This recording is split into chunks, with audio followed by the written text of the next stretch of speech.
There's no move on the reed, okay? Here we go. Last time. 3, 4.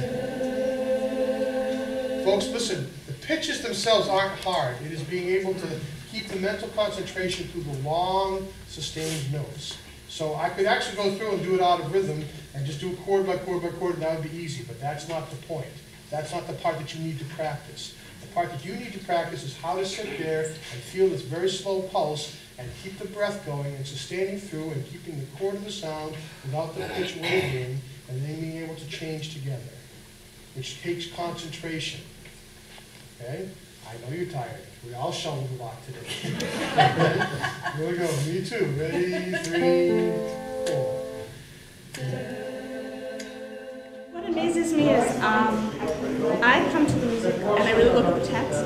And sometimes David doesn't talk as much about the text, but what is amazing to me is how he gets to this place. Like, he will articulate so carefully with every note, I think, and really bring out the meaning of the text, sometimes without even talking directly about it. And how do you like the way David rehearses? Honestly, after all these years, I'm really used to it. But I like that he's very hard on us. That's why I keep coming back. You know, I think we should keep trying to be the best chorists in history. And I think that with David as a director, you can actually accomplish it because he bothers with the details that other people don't.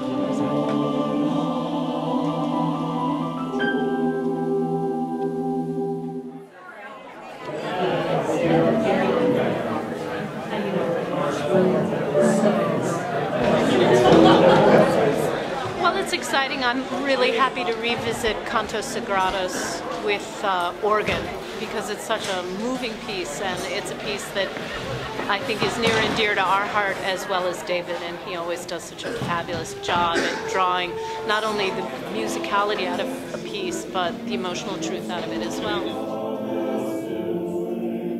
I think it's a really powerful way that music can speak to this political situation that happened in South America.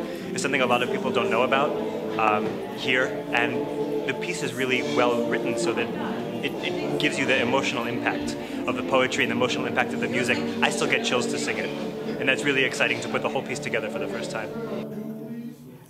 I think that the cantos really is more about a political message and also linking the old and the new. I think, kind of like Daniel had said, a lot of people don't realize the current impact of still issues in Latin America, South America, and also the history of it. Some of the text in the early stages actually quotes journal entries from Columbus's men, and I think a lot of people don't even realize that.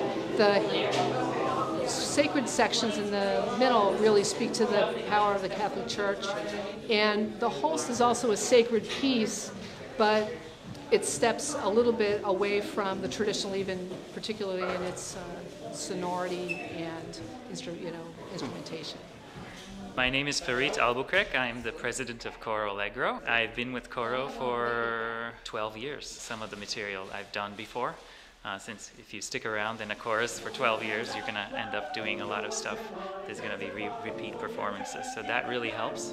And I find each time I do, for example, the cantos, I discover new elements to it, and I fall in love with it again and again. So it's a lot of fun. 1, 2, 3. What did you say? What did you say? They found another one. What did you say? They found another one.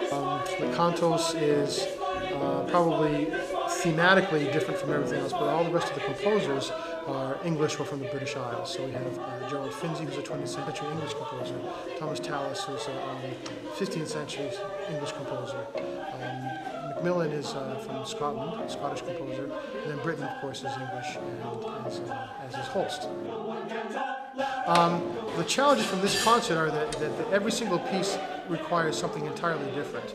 The Finzi is a pretty straightforward SATB piece, but the Tallis Lamentations of Jeremiah is Renaissance in style, and it's only the men. So there are men that are singing low E's, and there are also men that are singing alto horns. So they're all very different colors, all very different sounds, very different styles. Lots of mixed meter, lots of exciting music, lots of just purely ethereal, gorgeous, lovely music. It's a little bit of everything in there. It's really amazing. I think it's going to be a phenomenal program.